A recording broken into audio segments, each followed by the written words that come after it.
Tarde, Heloísa. Pessoal, então boa tarde a todas e todos.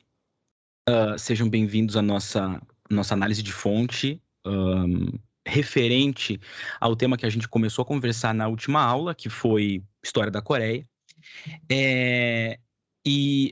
Opa, peraí, deixa eu só tirar aqui, senão vai ficar fazendo barulho. Boa tarde, Liara. Pessoal, então eu só queria dar um recadinho muito rápido, dois na verdade, tá? Eu havia dito que essa semana eu ia lançar as notas.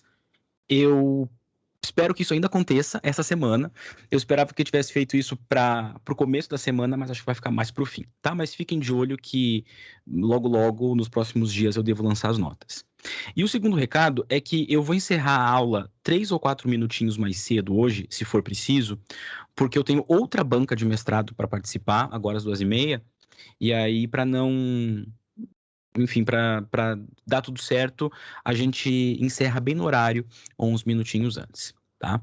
Então, vamos colocar aqui nossos slides.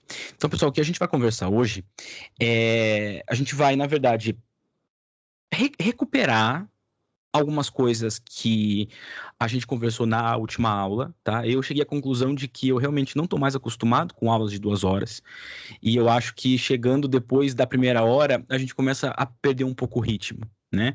Então, senti que talvez a gente tenha falado de maneira um pouco atropelada sobre alguns elementos de história da Coreia, história pré-moderna e historiografia coreana. Então, vou recuperar um pouquinho disso. Quero passar um viés bem geral sobre as temporalidades que geralmente são atribuídas à história da Coreia, porque na semana que vem ainda, a gente não tem aula segunda-feira, né, porque é feriado, mais um, e na quarta-feira a gente vai falar sobre arte e cultura na história da Coreia pré-moderna. Nesse meio tempo eu espero liberar o vídeo, né, que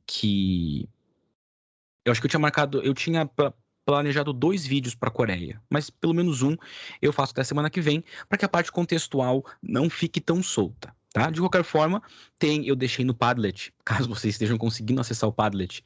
Acho que eu vi que mais pessoas estão tendo problemas. Então vocês viram que eu mandei por WhatsApp o plano de ensino com os links, né?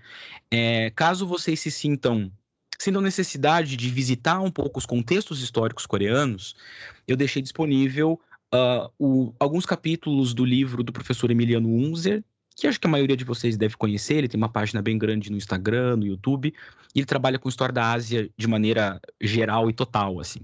Então ele tem algum material sobre Coreia, sobre Índia, sobre China, Japão, e é acessível, né? Então eu deixei lá para vocês, mas hoje a gente vai falar então um pouco dessa periodização, alguns elementos que talvez possam ter ficado um pouco soltos na última aula, e aí a gente vai falar um pouco sobre um documento, um de dois, que são documentos extremamente fundamentais para a gente pensar a história da Coreia. A gente tem o Samguk Yusa e o Samguk Sagi. A gente vai falar um pouco mais sobre o porquê que eles são importantes, mas antes disso, vamos recuperar algumas coisinhas da última aula, tá?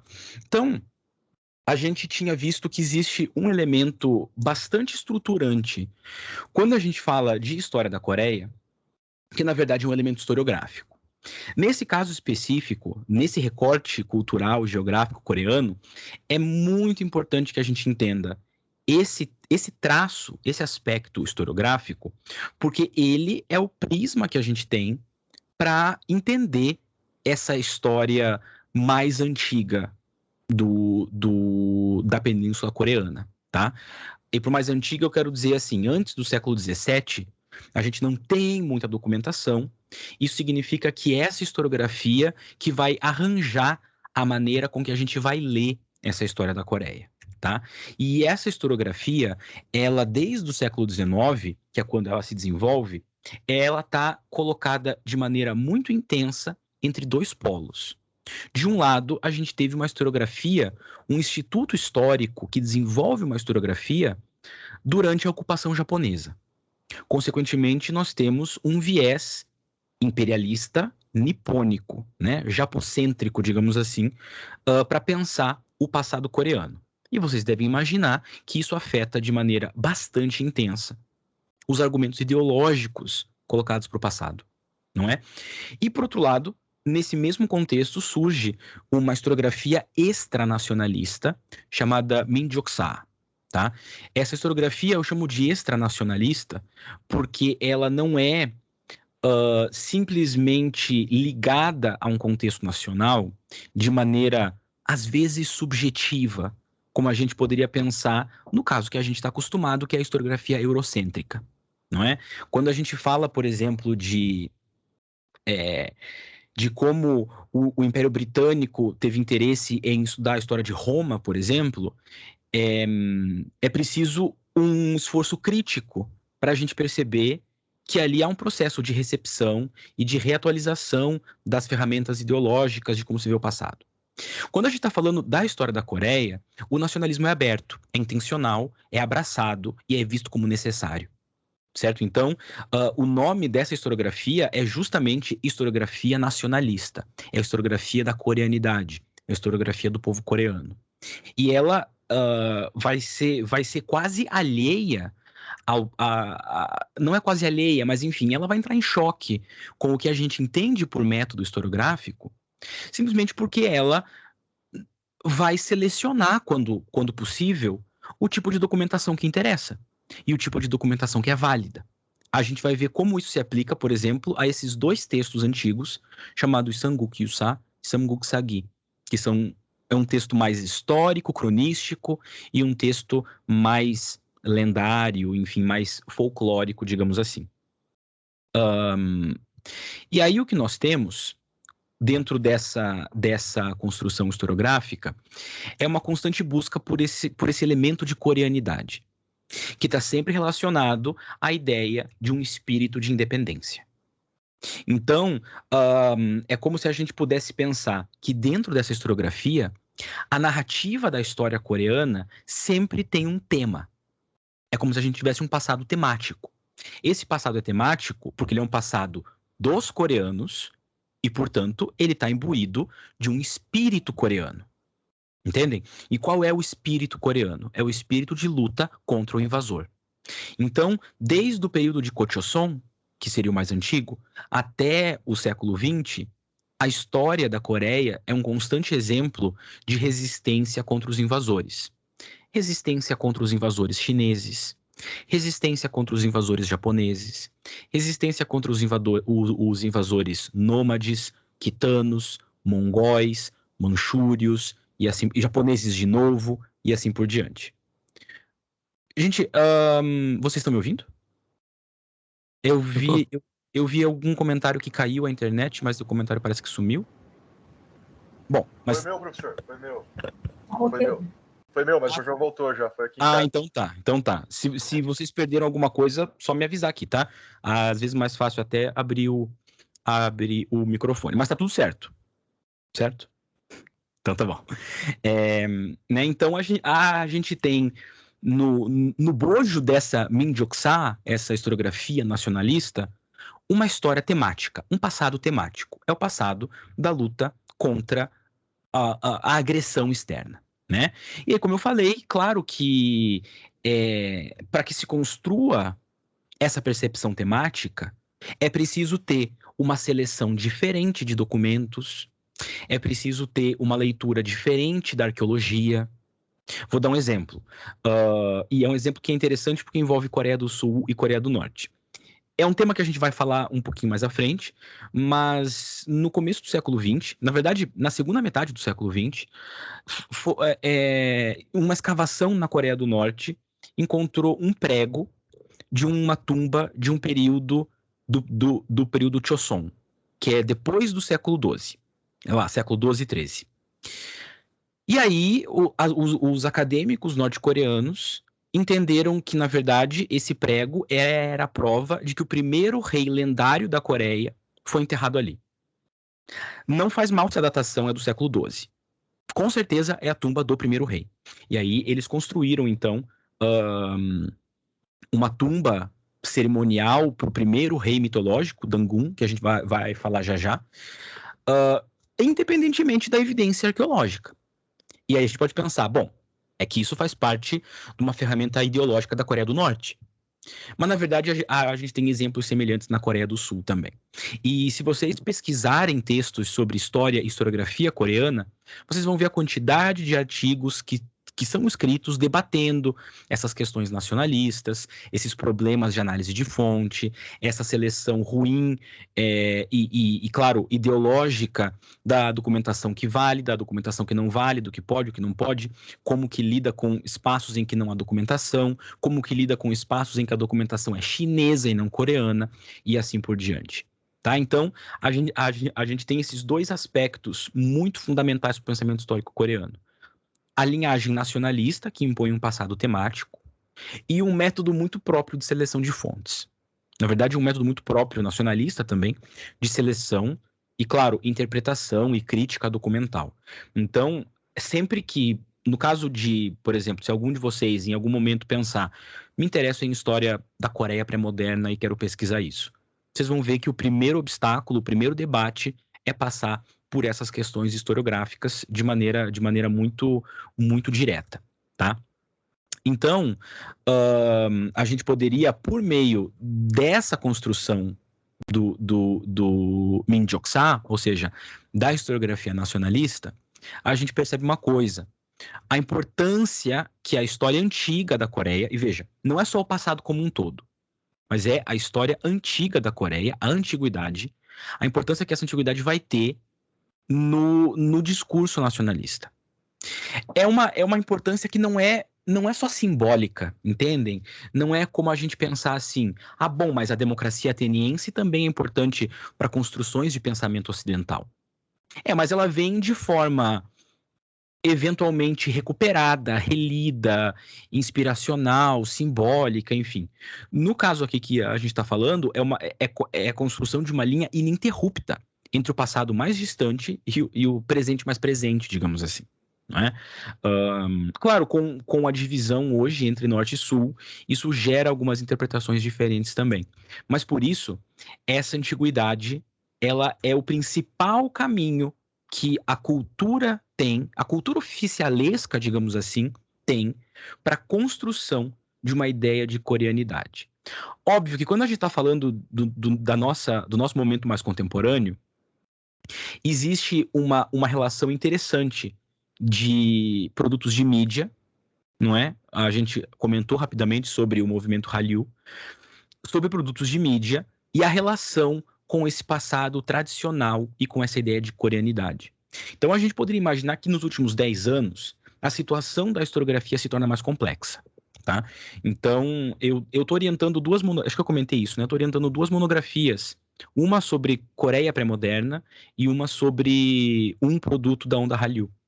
E a gente tem visto bastante isso, né? Como os últimos 10 anos causam uma complexidade na nossa compreensão de como oficialmente, gente, sempre oficialmente, é aqui que a gente está falando, tá?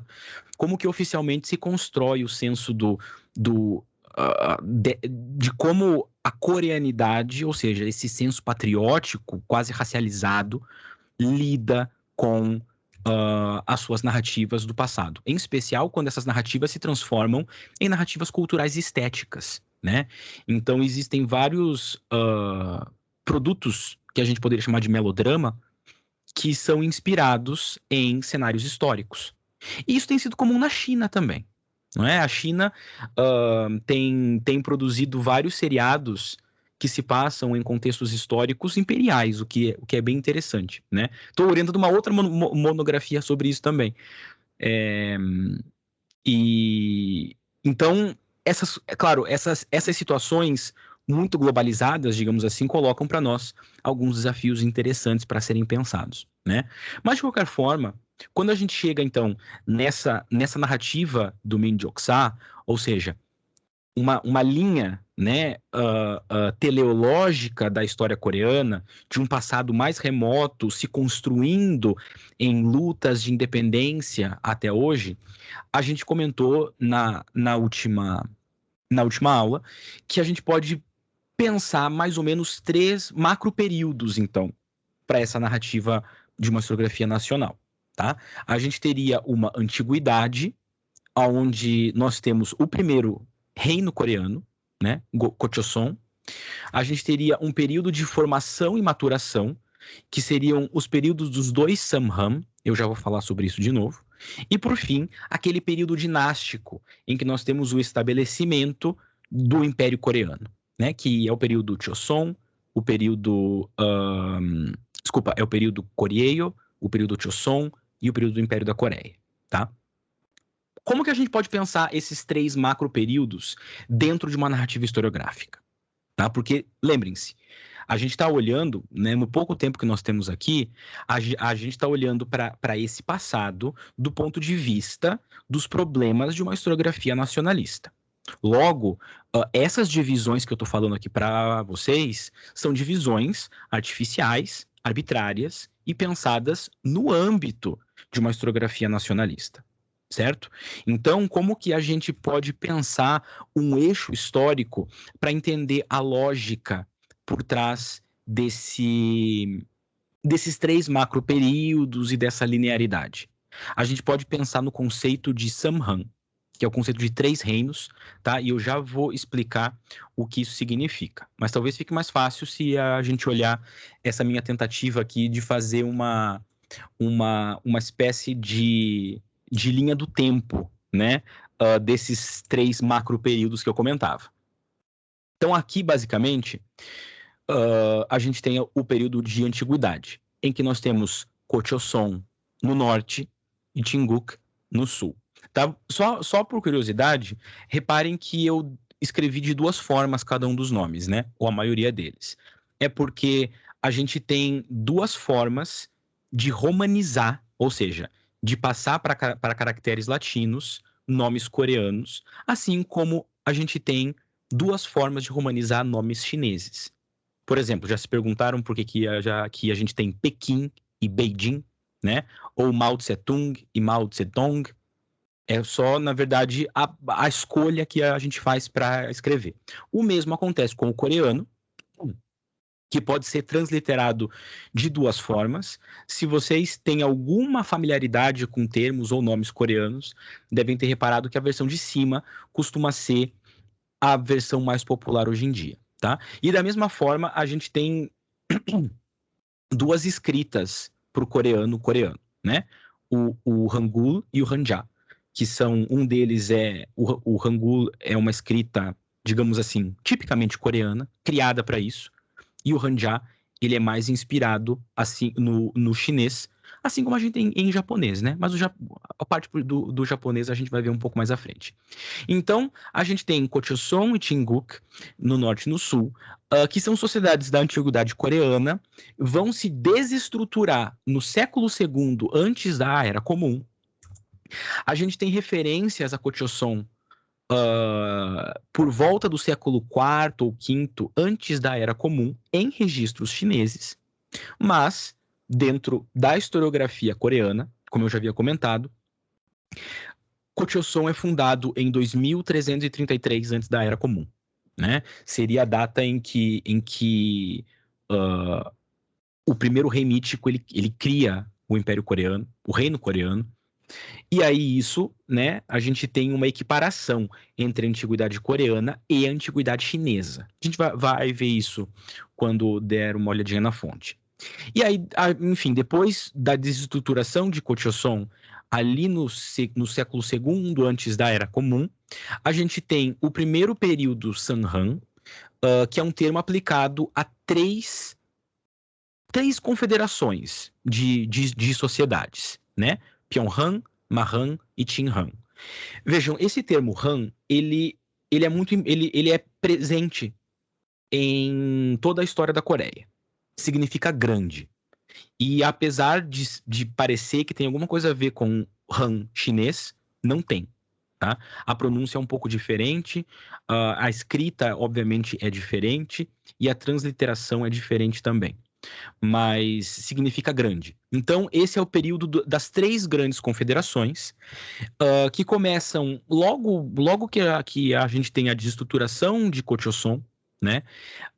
E vão seguir em algum formato político, em alguma medida, até o século IV da nossa era. Eu não pus datas específicas aqui, enfim, para não bagunçar demais. mas qualquer coisa vocês podem dar uma olhada depois. Dessas 3 grandes confederações, a gente tem a formação de 3 reinos, que a gente pode chamar também de Segundo Samham, que vai ali do século IV até o século X. Só que entre o século IV e o século X acontecem várias transformações políticas entre esses reinos. O que nos interessa pensar aqui é que a partir deles que nós vamos ter uma maturação, um estabelecimento de uma ideia de Estado coreano, pelo menos para a historiografia, e ela vai se desenvolver até o século XX.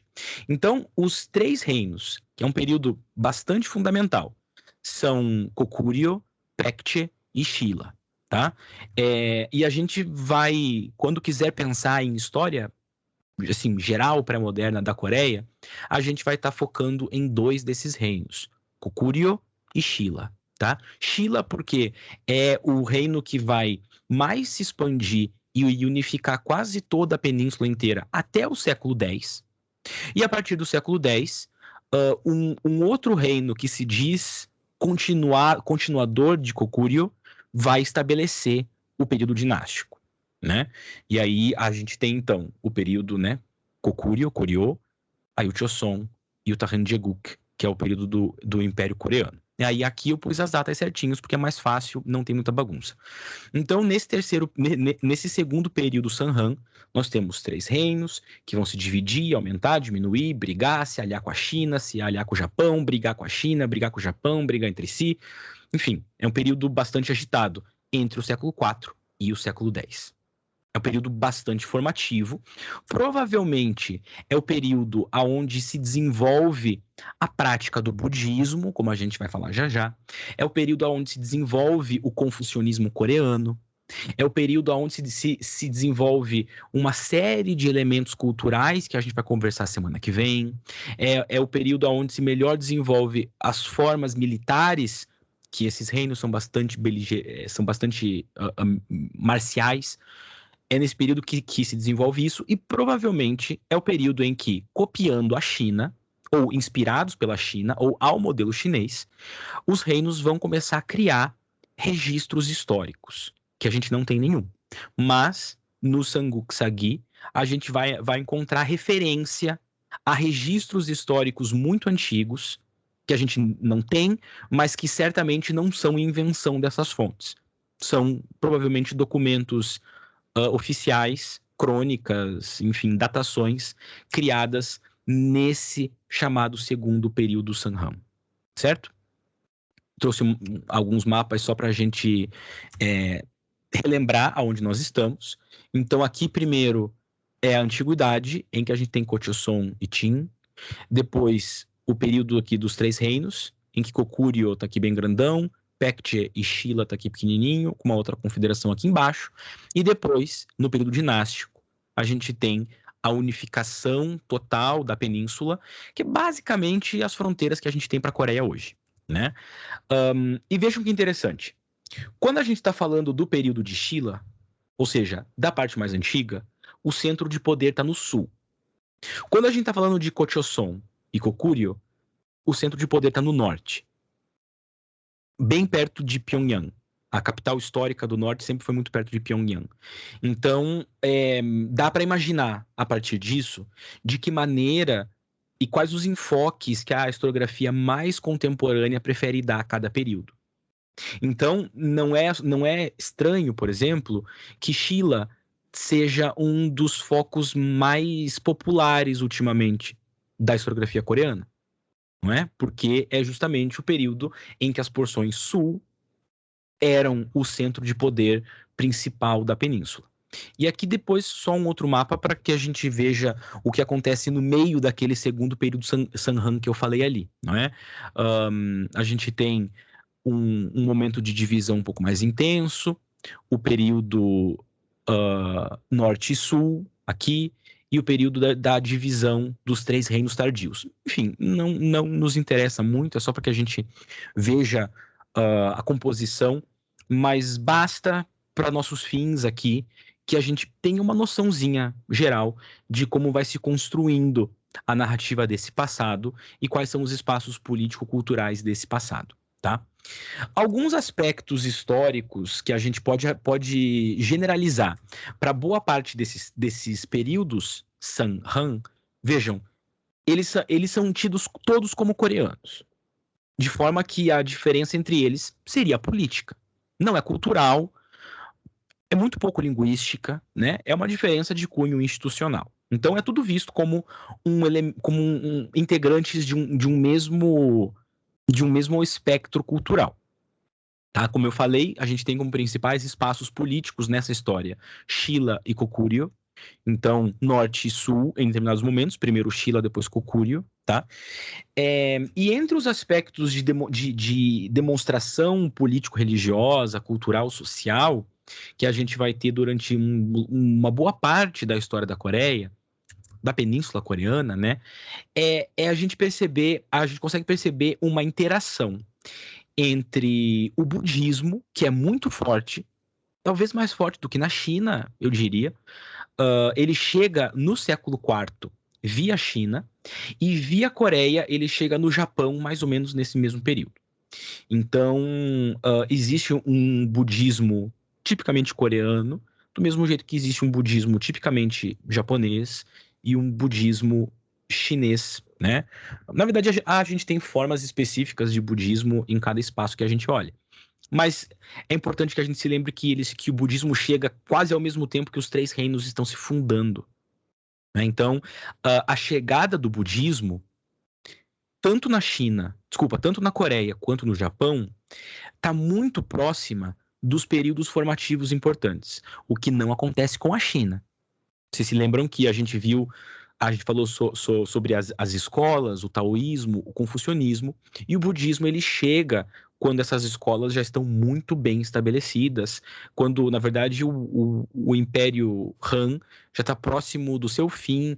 É um outro momento histórico para a China, mas não para a Coreia e para o Japão. O budismo chega num momento bastante formativo, politicamente falando, e logo ele exerce um papel muito fundamental. Ele se relaciona com crenças político-sociais muito tradicionais. O que significa isso? Não necessariamente aquilo que a historiografia chama de xamanismo coreano, é o nome dado às religiões pré-budistas, mas existe uma presença política de histórias mitológicas, que obviamente não são lidas como mitológicas, né? Mitológico certamente nem é o melhor termo para a gente aplicar a essas histórias. Eu não gosto de nada que a gente... Eu não gosto de chamar nada de mitológico, mas nesse caso, enfim, para facilitar a nossa compreensão, são histórias tradicionais, não verificáveis historicamente falando, digamos assim. Mas elas estão presentes de maneira muito intensa, se relacionando com o budismo e com certos aspectos, certos elementos do confucionismo também. Tanto que a partir do século X, a gente tem o desenvolvimento de algo chamado neoconfucionismo coreano. Aqui, o confucionismo basicamente significa burocracia. Então, aquela estrutura estatal, burocrática, administrativa, é bastante inspirada no confucionismo. E é interessante que a gente note também que, apesar da preponderância histórica nesses períodos pré-modernos sempre ser chinesa, e, consequentemente, a gente olhar a história do Japão como literalmente uma ilha isolada, e muito pouco para a história da Coreia, até o século X e mesmo depois do século X, a Coreia exercia um papel fundamental no cenário histórico do leste asiático, certo? Porque fazia algum nível de mediação entre Japão e China, fazia um nível de mediação entre China e os estados do norte, que a gente chama de Manchúria, mas lembram que a gente viu que haviam vários grupos nômades ao norte, né? Ou grupos não chineses. Então, a Coreia está sempre fazendo esse processo de mediação. Tanto é que é um dos primeiros estados não chineses é um dos primeiros estados não chineses a deixar de ser chamado de bárbaros. Então, muito cedo, a China não se refere mais à Coreia como bárbaros do leste, né? O Japão segue até o século VIII sendo chamado de Terra dos Anões. E os japoneses, na verdade, aparecem de forma muito horrível na documentação chinesa de início, assim. Os chineses usam o termo Wa, que significa anão, Em outros momentos, eles são chamados de bárbaros peludos. Enfim, tem uma série de jeitos esquisitos que a China se refere aos seus vizinhos, né? Mas a Coreia muito cedo deixa de ser bárbaros do leste e é chamada por um termo chinês que representa Kochoson, né? E o mais interessante é que quando a gente olha para o período de Shilla, por exemplo, a Coreia não está só fazendo a mediação geográfica entre China, Japão e Manchúria, mas existem conexões muito bem estabelecidas da Coreia com o Irã, a ponto de que a gente poderia falar que a Coreia do período Shilla é um dos participantes da nossa caríssima Rota da Seda, né? Lembrando que Rota da Seda bem entre várias aspas, né? Mas, enfim, a gente tem, por exemplo, numa cidade que hoje é um sítio arqueológico do Uzbequistão, cidade de Afrasiab, a gente tem um mural pintado por um comerciante rico sogdiano, e nesse mural tem o desenho de todas as embaixadas que foram visitar esse comerciante sogdiano, uma espécie de rei, tá? E aí, nessa embaixada, tem turcos, chineses, indianos, etc. E tem um embaixador de Shilla, de Pekche e de Kukúrio, né? E o embaixador de Shilla está trazendo presentes, demonstrando que ele não é um visitante estranho. Ele é um diplomata de uma nação amiga, digamos assim, né? Tem vários documentos escritos no âmbito cultural iraniano que se referem a Shilla. Falam que é uma cidade no norte da China comparável ao próprio Irã. Tá? Então, existe uma inserção global muito interessante da Coreia, que talvez não receba a devida atenção. Tá? A gente não está falando de uma sociedade que está simplesmente na órbita chinesa.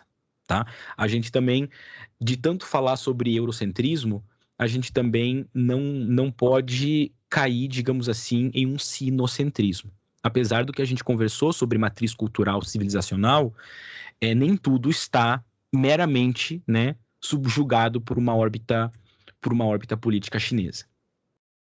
Com relação à documentação histórica, aí a gente começa a entrar naqueles problemas que eu havia comentado, né? Em primeiro lugar, a arqueologia, apesar de existir de forma bem desenvolvida, ela passa por algumas dificuldades de análise, em especial porque a arqueologia não dá conta dos tais 2.000 anos de reino Kochoson, então ela acaba ficando às vezes de lado, mas existem evidências arqueológicas muito interessantes na Coreia.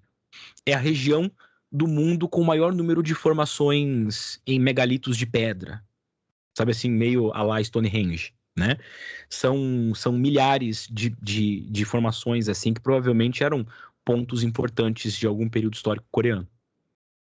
Mas então a gente tem essas dificuldades com a arqueologia, e fora isso, toda a história coreana, até documentos escritos no século XII e XIII, é mais ou menos dependente de fontes externas. E aqui, por fontes externas, a gente está falando sobre registros chineses, tá? Provavelmente, a partir do século V ou VI, a gente já teria a formação de uma historiografia ou de um registro histórico coreano.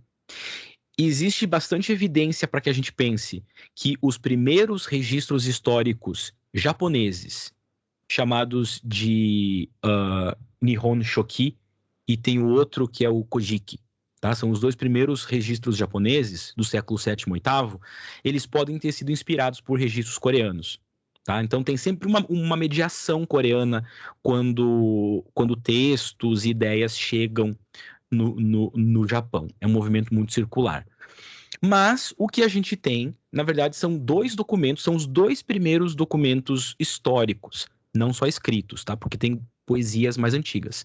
Mas os dois primeiros documentos históricos que a gente tem acesso hoje para a história da Coreia são Samguk Sagi e Samguk Yusa, tá? O Samguk Sagi é a história dos três reinos, escrito, pelo menos assim, compilado no século XII, e ele é um texto nos moldes da historiografia chinesa. Então, são várias biografias, são capítulos cronológicos que trazem biografias de homens ilustres, de uma rainha, é a única rainha que a gente conhece que governou efetivamente um dos reinos coreanos. Pessoas ruins, pessoas boas, pessoas sábias, ou seja, são várias biografias exemplares. Esse é o grosso do Samguk Sagi. E o Samguk Yusa, escrito provavelmente no século XIII, mas o manuscrito mais antigo que a gente tem é do século XVI. Ele pode ser chamado de Memória dos Três Reinos. Ele não é um texto nesse molde chinês de biografias históricas, servindo de ilustração e lição para o futuro, mas ele é uma compilação de histórias antigas. Então, é como se geralmente as pessoas falassem: o Samguk Sagi é histórico, o Samguk Yusa ele é mitológico, um dele é cronístico, o outro é lendário, um é historicizável, o outro não, e assim por diante, tá? Mas claro que isso passa por alguns problemas na historiografia, né? Que é o que a gente vai falar rapidinho agora, antes de entrar na fonte em si. Então, a primeira coisa é que essa compilação do Samguk Yusa, ela é atribuída a um monge budista chamado Irion, tá? O Irion provavelmente compõe um pedaço, pelo menos, do Samguk Yusa por volta de 1280, né? Mas a gente não sabe se foi rearranjado depois, se foi complementado depois. O fato é que a cópia mais antiga que nós temos é de 1512, tá?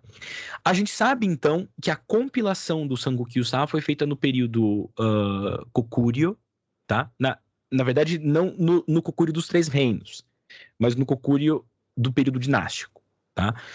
E provavelmente está apoiada em registros escritos anteriores. E a gente vai ver que esses registros escritos anteriores estão presentes ali na própria escrita do texto, tá? Então, a gente tem um documento com uma certa transtemporalidade nele. A gente está olhando para um manuscrito do século XVI, provavelmente compilado no século XIII, mas provavelmente compilado a partir de relatos orais, registros escritos e documentos guardados nos ministérios, desde talvez do século VI, VII, VIII. Tá? Inclusive, esse texto, o Samguk Yusa, num dado momento, ele se refere, eu tenho ele aqui, ele se refere ao Weishu. O Weishu é um dos registros históricos chineses escritos no período Wei, então ali por volta do século III. Né? A menção que o Irion faz do Weishu não está no Weishu. Então a gente não sabe se ele efetivamente leu, né, o documento certo. Mas ele cita por nome. Então, de alguma maneira, a gente pode imaginar que a compilação desse texto foi feita com base, né, em visitas a registros históricos. É isso que a gente pode imaginar a partir do que a gente consegue ler nesse documento, tá? E em termos do seu formato, né, o Samguk Yusa, ele é escrito em chinês clássico, que na verdade é o que acontece com a maioria dos documentos coreanos, né? Eles por muito tempo são escritos em chinês clássico. E como eu havia comentado, ele é voltado para tradições e histórias ancestrais, né? Enquanto que o Samguk Sagi está seguindo aquele modelo historiográfico chinês. O que isso significa? Como vocês podem antecipar, e como vocês podem, na verdade, ler no slide, né? Isso traz um debate interminável na historiografia coreana. Um debate que se divide entre sinocentrismo e, digamos assim, coreanocentrismo, tá? Porque como o Samguk Sagi, ele é feito em moldes chineses, há um dado momento, teve um historiador do começo do século XX que falou que é a partir de documentos como o Samguk Sagi que poderia se ver o declínio coreano. Poderia se ver o declínio coreano a partir desse documento, porque é a partir desse documento que a gente consegue ver como dá ruim você se submeter à China, né? Ao confucionismo. E aí os monges confucionistas certamente queriam roubar a história coreana para o lado chinês. Logo, o documento que nos interessa, então, seria o Samguk-yusa, porque ele não é confucionista. Ele vem de um monge budista, ele traz as histórias antigas da Coreia, né? Ele afasta essa imagem sinocêntrica. E aí, então, a gente está sempre vendo esse debate. Tem gente que fala, não, mas não pode usar o Samguk-yusa porque ele não é histórico. Mas não pode usar o Samguk-sagi porque ele é muito chinês, né? E aí, então, a gente vai vendo os vários argumentos que surgem para lidar com esses textos, né? E eu, inclusive, estava lendo um artigo um pouco antes da aula, escrito em 2007 ou 2008, eu acho, tá? Então, bem recente, escrito por um autor coreano, chamado Como a China Quer Roubar a História da Coreia. Né? Falando que em 2002, eu acho, teve um projeto chamado Projeto do Nordeste Asiático. E é um projeto em que a China estaria tentando criar uma espécie de hegemonia discursiva, dominar a história da Coreia e fazer com que a história da Coreia fosse, na verdade, a história quase que de uma província chinesa. Né? Então, vejam, é muito intenso o nacionalismo para todos os lados nesses debates historiográficos, históricos coreanos. O mesmo, em alguma medida, vale para a China e para o Japão também, tá? Mas o Japão, talvez por ter uma... O Japão tem um ar de exotismo que chama muito a atenção de várias culturas do mundo, não é? Então sempre teve um certo interesse pelo Japão de forma diferente da Coreia. Os interesses por Coreia têm surgido muito mais recentemente. Os interesses por Japão são muito mais antigos. O que significa que existe, fora do Japão, uma historiografia aos moldes ocidentais muito bem estabelecida para pensar o Japão. O mesmo não necessariamente é válido para a Coreia, que está num outro estágio, está num outro momento de debates ideológicos quando a gente está falando de historiografia. Então, é por isso que a gente vê esses elementos todos muito mais pronunciados quando a gente está pensando em história da Coreia. Mas vamos dar uma olhadinha aqui no nosso documento. Antes da gente continuar, eu queria só mostrar umas imagens, na verdade, tá? Vocês vão ver que o trecho que eu separei do Samguk-yusa, ou caso vocês já tenham lido, fala das montanhas de umas montanhas que ficam perto de Kaesong, no norte da Coreia, né? São essas montanhas aqui, então elas figuram na narrativa sacral, né, da fundação do reino coreano. Isso daqui é o que eu comentei antes, né? O mausoléu de Tangun, que fica perto de Pyongyang. Aqui eu trouxe uma outra imagem dele. Ele foi construído em 1993 e essa pirâmide ela foi construída com 993 pedras. Não sei qual é a simbologia do 993. Não sei só porque foi construído em 93, então tem o mesmo número de pedras, mas é como eu falei, os norte-coreanos entenderam então, em 1993, que Dangun não é simplesmente uma figura mítica passível de ser adorada, mas ele é um rei histórico, é uma pessoa que existiu porque ele foi enterrado ali. E a Coreia do Sul fala que isso é uma grande bobagem, ele não está enterrado ali, os norte-coreanos estão inventando essa história, e os norte-coreanos não deixam ninguém chegar perto, obviamente. Então, tem também uma pequena disputa em torno da imagem do Tangun, né, entre Coreia do Norte e Coreia do Sul. E aí vejam que interessante, né? É um elemento que eu acho que as pessoas não costumam associar à Coreia do Norte. Mas existem vários monumentos e museus comemorando o período Gochoson e o período Goguryeo na Coreia do Norte. Então aqui tem o Museu de Gochoson, é um museuzinho pequeno, bem pertinho do mausoléu do Tangun. E esse daqui é um outro mausoléu, mas aí do caso não dos reis mais antigos, mas dos reis mais recentes, né? Os reis de Gochoson. Desculpa, os reis de Goguryeo. Né? Gochoson é o primeiro, Goguryeo é o segundo. Provavelmente, né, na verdade, houve uma escavação aqui, mas todas essas estátuas, toda essa construção ao redor, ela, obviamente, é construída em comemoração, né? Então, é um espaço histórico, mas é também um espaço de interação histórica muito curiosa da Coreia do Norte com o seu passado digamos assim, pré-moderno de uma certa maneira, né? Então, pré-século XX. Que, de novo, eu acho que é um elemento que a gente não costuma associar quando pensa em Coreia do Norte, não é? Mas certo, vamos abrir aqui o nosso documento. Enquanto isso, alguém tem alguma questão? Alguma dúvida? Alguma curiosidade?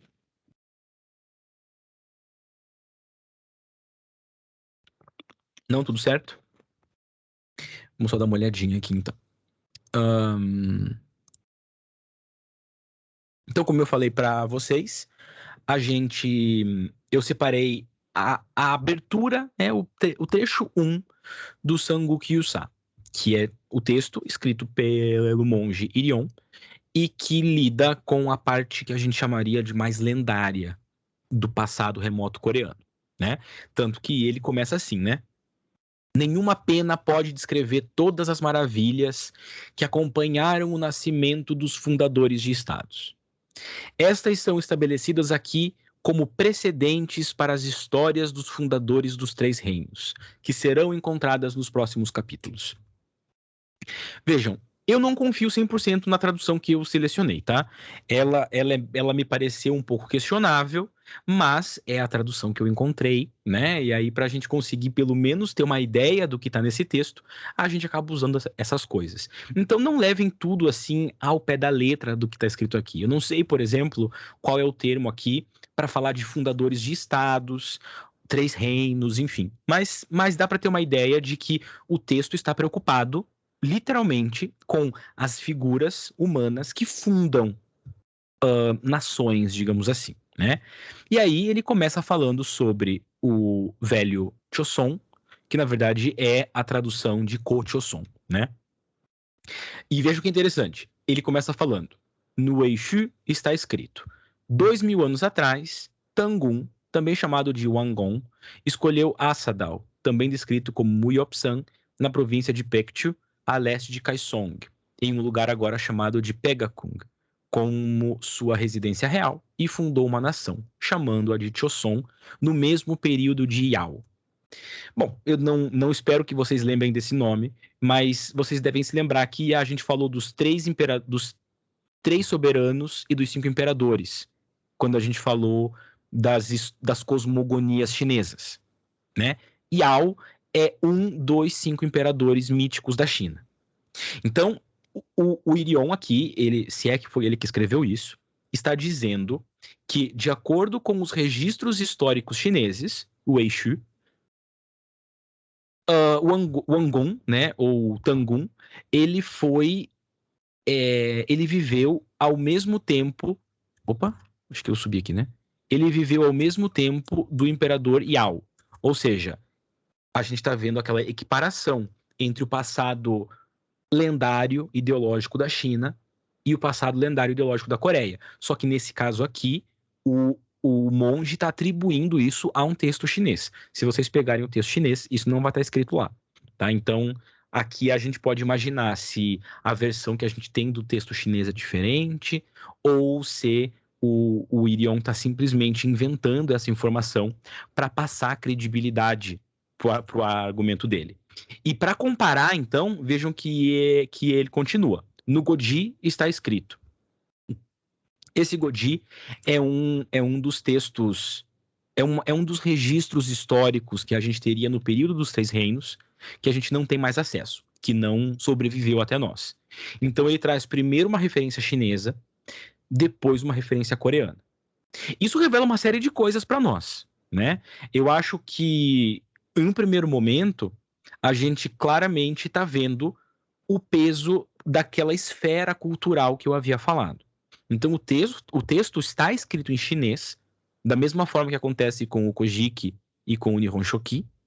Ele traz para se legitimar uma referência histórica chinesa também, mas aí depois ele desenvolve a partir da referência histórica coreana, né? Então, a parte chinesa é pequenininha. Ela só traz essa informação cronológica. A informação cultural vem depois. Perceberam? Então, a parte chinesa data. A parte coreana explica a história, né? Então, é como se a gente tivesse um calendário duplo.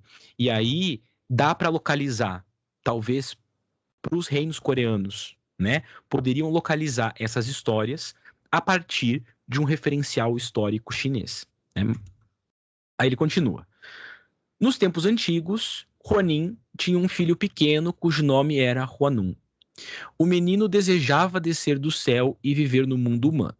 Seu pai, depois de examinar 3 grandes montanhas, escolheu Tabaxan como um lugar adequado para o seu filho celestial trazer felicidade aos seres humanos. São aquelas montanhas que eu mostrei a imagem agora há pouco, né?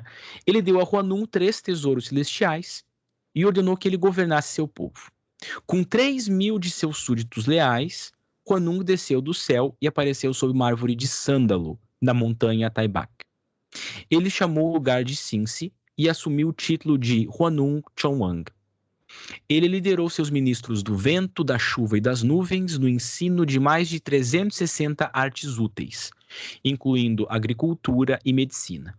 Inculcou princípios morais e impôs um código de leis.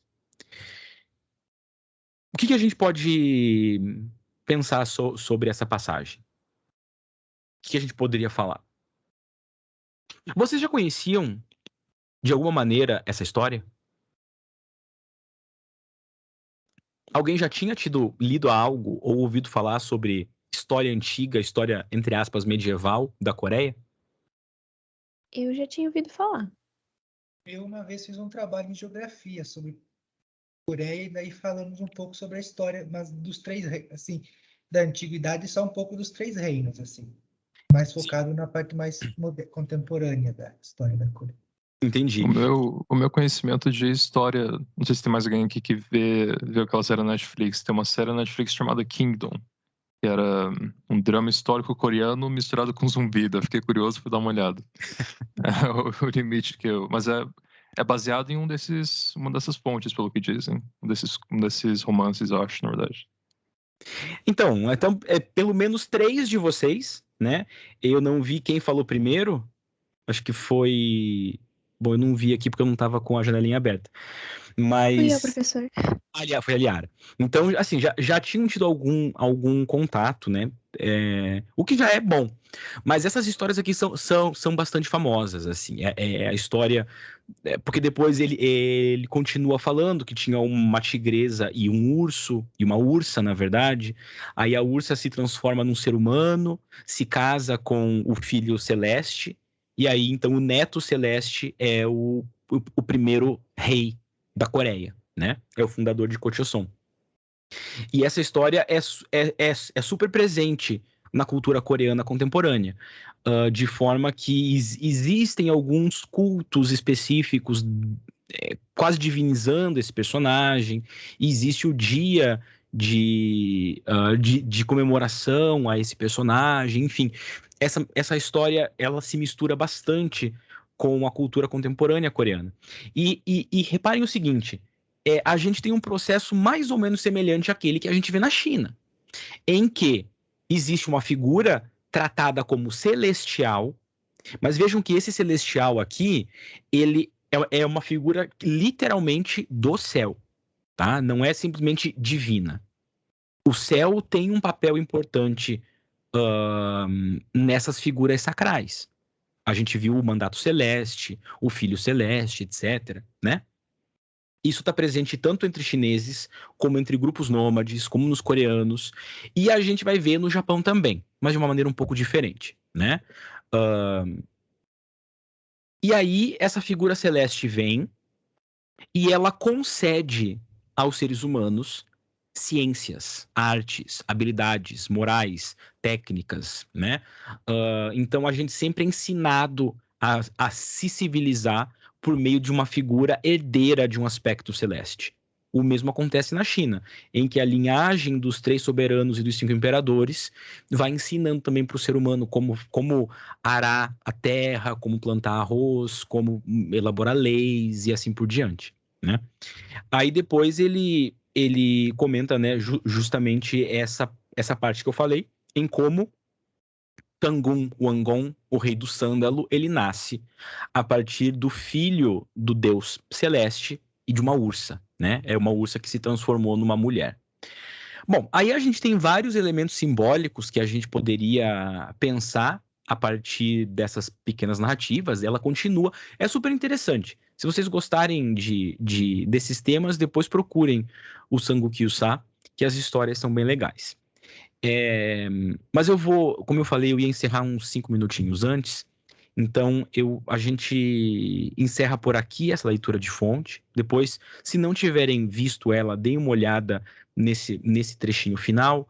Lembrem daquelas discussões que a gente teve com o taoísmo na China, em que a gente falou um pouco da cosmogonia chinesa, que aparece de várias maneiras, tá? E aí, na semana que vem, então na quarta-feira que vem, a gente vai voltar a falar sobre Coreia, mas dessa vez falando um pouquinho sobre expressões artísticas e expressões culturais. Certo, pessoal? Alguém tem alguma questão, alguma dúvida? Ou quer falar alguma coisa dessa fonte? Eu tinha uma questão sobre a parte dessa questão o Tangun, ele vindo e, tipo, ensinando a vila a como ser civilizado. Mais ou menos naquela questão de sedentários, nômades e tudo mais. Mas eu acho que pode ficar pro começo da próxima aula. Tá bom. É porque a gente, né, eu não ia deixar de falar de nômades e sedentários ainda em Coreia. Então, a gente provavelmente vai falar um pouco disso na próxima aula. E eu acho que você tem toda a razão, Liara, porque existe uma atribuição, inclusive, durante muito tempo, e ainda aparece de vez em quando, de que os coreanos de Choson são parentes, digamos assim, ou descendentes dos Xiongnu, que é aquela confederação nômade que a gente falou quando viu a história da China, né? Ou seja, talvez exerça uma função muito maior do que simplesmente explicar da onde vêm as técnicas, né? Eu acho que isso é um argumento que está presente na historiografia coreana. Mas a gente vai conversar um pouquinho mais sobre isso na próxima aula. Beleza, professor. Obrigada. Nada. Bom, gente, então a gente continua nossa conversa quarta-feira que vem. Vou encerrar aqui nossa gravação.